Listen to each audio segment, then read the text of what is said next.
The non-addictive brain, we'll just use alcohol because it's one of the most readily abused drugs.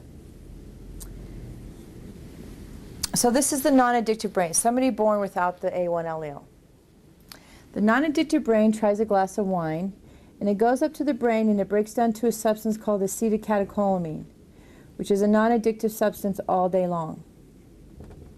So those are the people who have a glass of wine with dinner, a couple of glasses of champagne for New Year's, but alcohol just doesn't do anything for them. Actually, it's an overproduction of dopamine and they want to fall asleep. The addictive brain tries a glass of wine. It also breaks down to the same compound, acetylcatecholamine, a non-addictive compound all day long. But what happens if you have this gene, either passed down from your mother's side of the family or from your father's side, it takes this acetylcatecholamine and it breaks it down one more time to an aldehyde. Where this brain over here never ever produces an aldehyde from alcohol. Well, what they found is that this aldehyde is 3 times more addictive than any known substance on earth. 3 times more addictive than morphine. 3 times more addictive than heroin. Two highly addictive compounds. Alcohol and the addictive brain. And that's why this brain doesn't understand this brain, because this brain says, come on, why can't you just have a glass of wine? Why can't you just have a glass of wine for dinner? And this brain doesn't understand this brain, because this brain says to that brain, how did you order that $8 glass of wine and you didn't finish it? Because whether it's $8 or it's free, because this brain receives a completely different compound from the same glass of wine than this brain. So what the IV infusions do by rebuilding the mechanism is that it helps the brain from producing aldehydes anymore.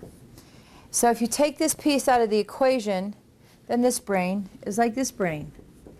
Well, if you tell this brain they shouldn't drink alcohol anymore, it's not healthy for it. This brain says, well, whatever, I didn't really like it in the first place. If you try to tell this brain not to drink anymore before you do the IV treatments, it's like saying, take a deep breath and that's the last breath you get. I mean, this brain truly believes, this person, that they can't breathe unless they have their brain-altering substance. So I'm going to show you with my fingers how the IVs work. Okay? The only difference between these two brains at birth is the non-addictive brain is born with about 400,000 dopamine receptors. Okay, so we're going to make this 400,000. So when this little baby is born, whether it's born in a very dysfunctional family or a very healthy family, whenever this baby is born and it's under stress, at 400,000 sites, whenever it's under stress, the baby's brain fully produces dopamine. The dopamine takes off down the nerve pathway, and that little baby's brain processes stress.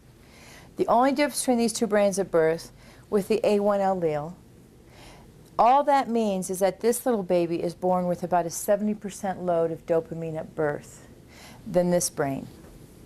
So that means, if for visual effects, if we say this is 70%, which you should really be about like this, but so it's easier to visualize.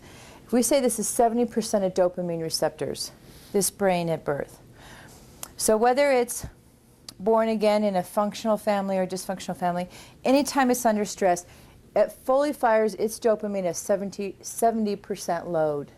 Okay, around 320,000 dopamine receptors. So this little baby is going through life firing dopamine, wham, at 320,000 sites anytime it's under stress.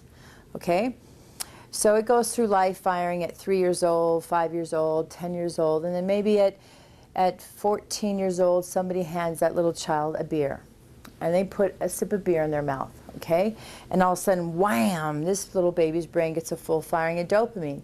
And that child says, what the heck was that? It's almost like its body's been completely de-stressed for the very first time in its life. So it's a full firing of dopamine. But a child can't drink every day at 13, 14 years old, so it goes back to this brain. Okay, 14, 15, maybe at 16 years old, it has another drink.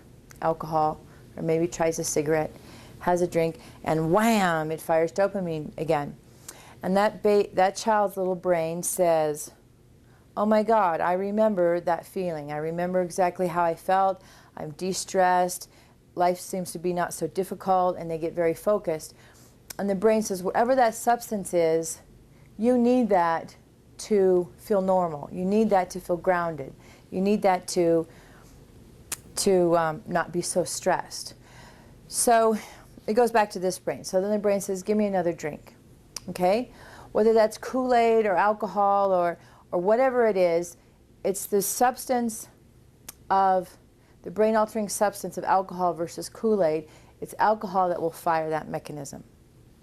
Okay, so it says put that particular liquid in your mouth. So it drinks it again, wham, and it drinks it again, wham. So what happens is that the brain is utilizing alcohol to feel normal or to be grounded or to be de-stressed or to be focused. So it drinks again, wham, and it drinks again, wham. And what happens through time is it starts firing and firing and firing that mechanism. What happens through time is that the good receptors start getting damaged. So now all of a sudden, this is why tolerance goes up. Now all of a sudden, by the time the child reaches 21, 22 years old, depending on how much they've used, now all of a sudden when the receptors are only firing at a smaller amount, they're realizing they're needing twice as much alcohol to have that same feeling, to fire that same mechanism. So now all of a sudden they're drinking twice as much, wham, and drinking twice as much again, wham. Now 5 more years goes by and they damage even greater. Now they're at 3 times their concentration of alcohol to get the same effect. So now they're drinking 3 times as much to fire those receptors, wham. So eventually what happens is they call it the naked brain through time. Whether that takes 5 years, 10 years, 15 years, depending on how much is used and how much is damaged. If you add other substances to that, polysubstances like cocaine or methamphetamines or heroin, it damages those receptors much, much faster through time than just specifically alcohol alone. So eventually they get to the naked brain.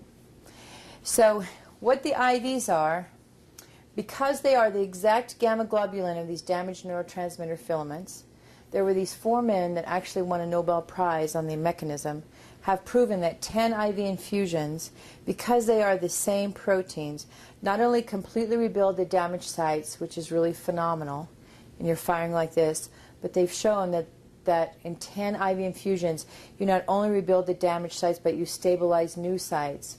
So your brain is producing dopamine at the same concentration as the non-addictive brain. So now there's no more room for alcohol or drugs. Your brain is producing dopamine like this brain. So you don't have to drink or use to get your dopamine to feel normal. Your brain's producing it from the very first to the very beginning of the day, so you don't have to chase dopamine. It's already producing it. So that's how the IV infusions work.